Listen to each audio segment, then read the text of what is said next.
салом бинандагони азиз, имрӯз ҷумъа 5 декабр аст ва ин барнома ахбори озодӣ ки шуморо дар ҷараёни муҳимтарин хабарҳои Тоҷикистону ҷаҳон мегузорад. нахост сархати чанде аз мавзӯъ. худатон бо ҷорӯ ба кӯчаҳои шаҳр бароед. шаҳрдори Москав ба таври ғайримунтазира аз муҳоҷирони корӣ дар пойтахти Русия ҳимоят кард. худоро шукр, муҳоҷирон ҳастанду ҳамин кори вазнини сиёҳро бар дӯш мегиранд. гурӯҳе аз сокинони Душанбе шикоят доранд ки манзилҳояшон сард аст, вале пули гармидиҳиро аз онҳо бетаъхир ва бекаму кост меситонанд. ҳамира ҳисоб мекунанд, ай мо талаб мекунанд вақте ки дар хона оби гарм нест, ҳамира мо чӣ хел пардохт кунем? ва қатъи маблағгузорӣ аз тарафи кӯмакрасонҳои байналмилалӣ идомаи табобати гирифторони ВИЧ-СПИД-ро дар Тоҷикистон душвор кардааст. агар ин барнома пурраққат шавад, пешрафтҳои гузаштаи мо ҳам аз даст меравад. дар ҳоле ки аксари сиёсатмадорони Русия муҳоҷиронро зери тозиёнаи танқид мегиранд, тақрибан бори аввал дар солҳои охир яке аз онҳо аз муҳоҷирон ва ҳуқуқашон ҳимоят намуд. шаҳрдори Москав Сергей Собянин, ки худ низ дар гузашта аз муҳоҷирон интиқод мекард, дар як мусоҳибаи телевизионӣ на танҳо муносибати шаҳрдорӣ ба муҳоҷирон, балки худи онҳоро дар муқобили танқиду саркӯбҳо дифоъ намуд. тафсилотро дар гузориши ҳамкорам Хиромон Бақозода мебинем. ҷинояткории муҳоҷирон чӣ маънӣ дорад? ҷиноятро аввал бояд ошкору исбот кунем. баъд метавон гуфт ки масъул муҳоҷир аст ё шаҳрванди Русия. Сергей Собянин, шаҳрдори Москав, рӯзи 3 декабр дар мусоҳиба бо шабакаи ТВ-центр ба шикояти сокинон дар бораи зиёд шудани муҳоҷирони камтахассус ва онҳое ки забони русиро намедонанд посухи тунд дод. худоро шукр, муҳоҷирон ҳастанду ҳамин кори вазнини сиёҳро бар дӯш мегиранд. Собянин ба чунин ба гуфтааш коршиносони норозӣ машварат дод ки бо маълумоти оли худашон ҷорӯб ба даст гирифта кӯчаҳои Москавро тоза кунанд. ба таъкиди шаҳрдори пойтахти Русия, солҳои охир шумори муҳоҷирони корӣ дар Москав бетағйир боқӣ мондааст. аз соли 2018 шумораи муҳоҷирони корӣ тағйир наёфтааст. вай ҳамчунин бо истинод ба омори вазорати умури дохилии Русия таъкид намуд ки تعداد جنایت‌های صادر کرده مهاجران کاهش و اما میزان افشای قانون ویرانکنی آنها افزایش یافته است. در مسکو نظارت عادی روابط مهاجران راه اندازی شده است. همراه با خدمات فدرالی امنیت، نظام گرفتن نشان دهنده‌های بیومتری خارجیان، ایزی انگشت و عکس آنها راه اندازی شده است. در مرکزهای مهاجرت نمونه DNK آنها گرفته می شود. در تلفن موبیلی مهاجر برنامه را جا می دهند که تمام حرکت او را شبانه روزی قید می کند. ما ثبت نام علاوگی مکان بود و باش آنها را می بینیم. همزمان سرگئی سابیانین با کمبود 5 میلیون نیروی کاری در مسکو اشاره کرد که به گفته او به وضع دموگرافی روسیه بستگی دارد. پایتخت روسیه یکی از مکان‌های اساسی کارجویی 10,000 شهروند بیکاری تاجیکستان است، اما 2 سال اخیر روسیه فشار و محدودیت به مهاجران را افزایش داده است و دیگر این کشور مکان امن کاری برای مهاجران دانسته نشده، آنها مسیرهای دیگر را انتخاب می‌کنند. برنامه را با گزارش از تاجیکستان ادامه میدیم. با فرا رسیدن زمستان و روزهای سرد، بعضی ساکنان شهر دوشنبه از کاری شبکه گرمدهی شکایت دارند. به گفته ساکنان پول آب گرم را میسپارند، اما گرمی تا منزلشان نمیرسد.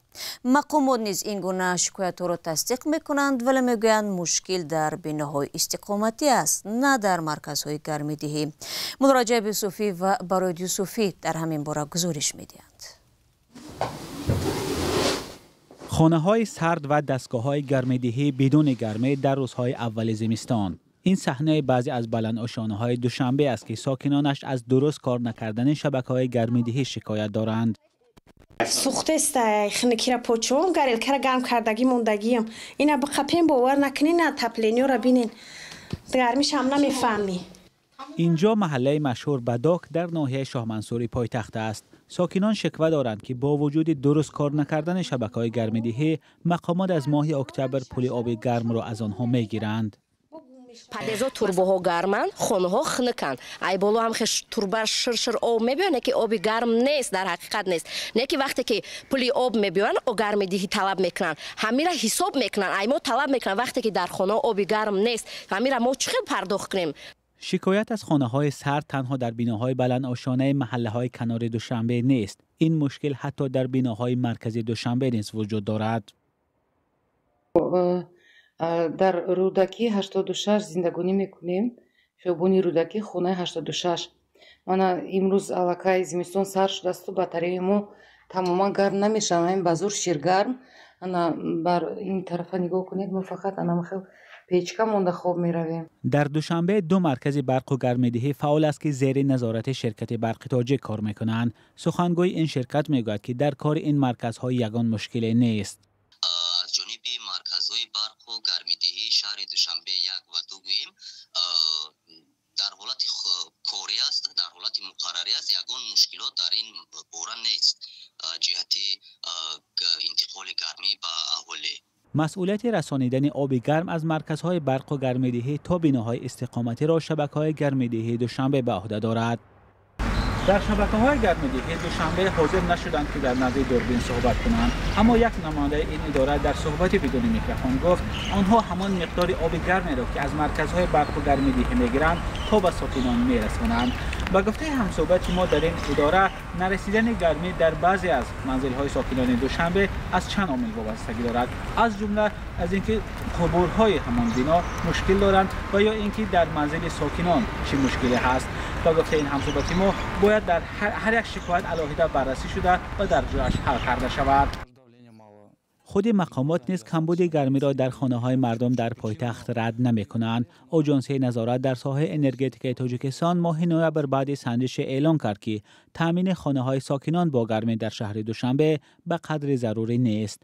به اطلاع آژانس در اکثر محله‌های ناحیه‌های اسماعیل سامانی و شاه منصور دوشنبه معیارهای مقرر شده گرمی رعایت نمی‌گردد. موسم گرمایدهی در شهر دوشنبه آخر ماه اکتبر شروع شد. مقامات و هم متخصصان تامین ساکنان بلند آشانه ها را با گرمی یک راه صرفه نیروی برق می‌دانند، ولی مسئله اینجاست که مردم فعلا هم از نارسایی برق رنج می‌کشند و هم از کمبود گرمی.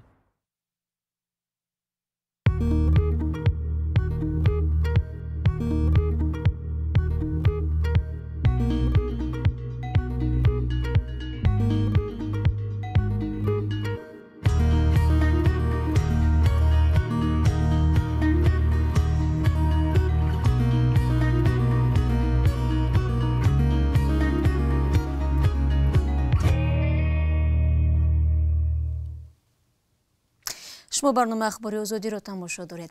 چندی از نامزدهای انتخابات پارلمانی قرقیزستان قرار کمیسیون مرکزی انتخابات را به دادگاه کشیدند. 3 دکبر این نهاد نتیجه های آوازدهی در حوزه 13 را بکار کرد و گفت که نامزدها از این حوزه حق شرکت در انتخابات تکراری را نخواهند داشت. پیش از این قرار در شبکه‌ها ثبت‌های ویدیویی پخش شدند که طبق آن در داخل بعضی نقطه‌های آوازدهی تلفن‌ها آویزان بودند. جزئیات ماجرا در گزارشی از همکارم میرزا نبی خالقزاد. بعد بیکار کردن نتیجه آوازدهی در حوزه رقم 13 مقامات انتخاباتی قرقیزستان اشتراک نامزدهای این حوزه را در آوازدهی تکراری منع کردند. یکی از این نامزدهای همکنون ناراضی آیگل قرابیک و میگوید وی بیگناه جزا میگیرد. عبدالجبار بیکماتوف یک عضو کمیسیون مرکزی انتخابات قرقیزستان به قانونی بودن قرار باور دارد.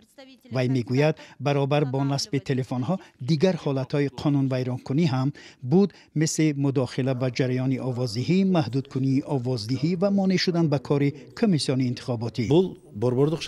دادگاه میتواند که قرار کمیسیون را بیکار کند. هر کسی از 14 نامزد اگر به قانون ویرانکنی هایی که من گفتم هیچ دخل ندارند می توانند از حق خود استفاده برده و برای بیکار کردن قرار مراجعت کنند. قرار ما این است که هیچ نفرشان دیگر اشتراک کردن نمی توانند. در قانون کنستیتوسیونی معیار مشخص است. نامزدهایی که به اعتبار دانستن نتیجه ها ربط دارند. ما سندها را به ساختارهای دخلدار سپردیم. بعد بیکار کردن نتیجه های آوازدهی در حوزه 13 در شبکه ها، دعوت های نوی برای سنجیدن حوزه های دیگر هم پیدا شد. پیشتر وزارت کارهای داخلی قرقیزستان گفت که در پی آوازی روز یکشنبه به پارلمان قرقیزستان علیه 12 نفر 9 پرونده جنایی با اتهام خریدن رأی‌ها ترتیب داده شده است. نتیجه های نهایی انتخابات باید تا 14 دکامبر اعلان شوند.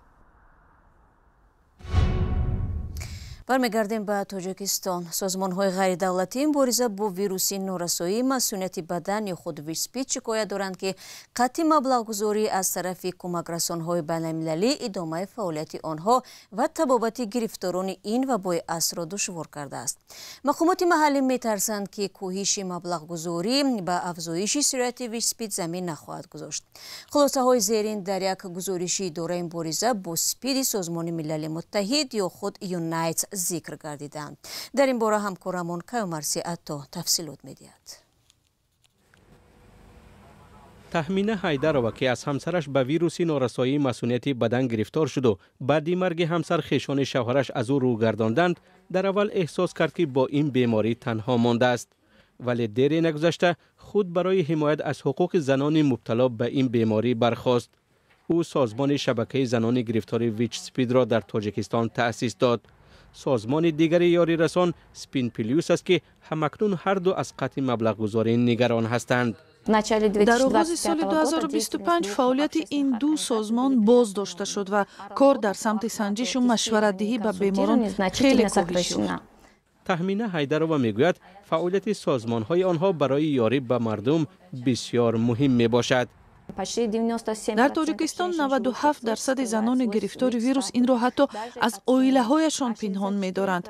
64% این زنها با تبعیض کارمندان طبی روبرو می‌شوند. بدون سازمان‌های جمعیتی پیشرفت‌های زیادی از دست می‌رود. یاری که سازمان‌ها به این گروه مردم می‌رسانند نه تنها از مشورت حقوقی بلکه دستگیری اجتماعی و انسانی عبارت است و خطری پر از بین رفتن چنین ارتباط به میان آمده است. قطع و بازداشت شدن یاری‌ها و کاهش مبلغ گذاری کاری سازمان‌ها را به هم زده است. مردمی که دوام سالها برای زندگی و کار و اشتراک در معرکه‌های حیاتی دلگرم بودند و یا آنهایی که هنوز بیماری خود را نمی‌دانند یا تازه فهمیدند، آنهایی که به یاری دائمی اجتماعی محتاجند و مشورت نیاز دارند و یا به یک صحبت گرمی انسانی از این چیزها محروم میشوند چون که کارگران ترک کار میکنند. تاجیکستان واقع در بین افغانستان، چین، قرقیزستان و ازبکستان یکی از کشورهای نادار است و 3/1 مجموع محصولات داخلی این کشور از حساب پول مهاجران می باشد. حساب شده است که 60% بودجه مبارزه با بیماری سپید در تاجیکستان از کمک‌های بین المللی وابسته بود. 20% این یاری ها را پپ فریا برنامه اضطراری یاری به مبتلایان سپید تأمین میکرد که آن را برنامه پرزیدنت امریکا هم مینامند. اگر این برنامه پررقت شود، پیشرفت‌های گذشته ما هم از دست می رود. هیچ یک کشور به تنهایی نمی تواند با سپید مقاومت کند. در تاجیکستان 13,000 نفر با ویروس نورسایی مسئولیت بدن یا سپید به سر میبرند و کمی بیش از نصف آنها مردان می باشند. و ابدارکننده دولتی برای سیفالله عظیموف 32 ساله یکی از گمانبران کشتار پرسر و صدای مادر با 3 فرزند نابالغش در نوحه رودکی حکم ابد طلب کرده است.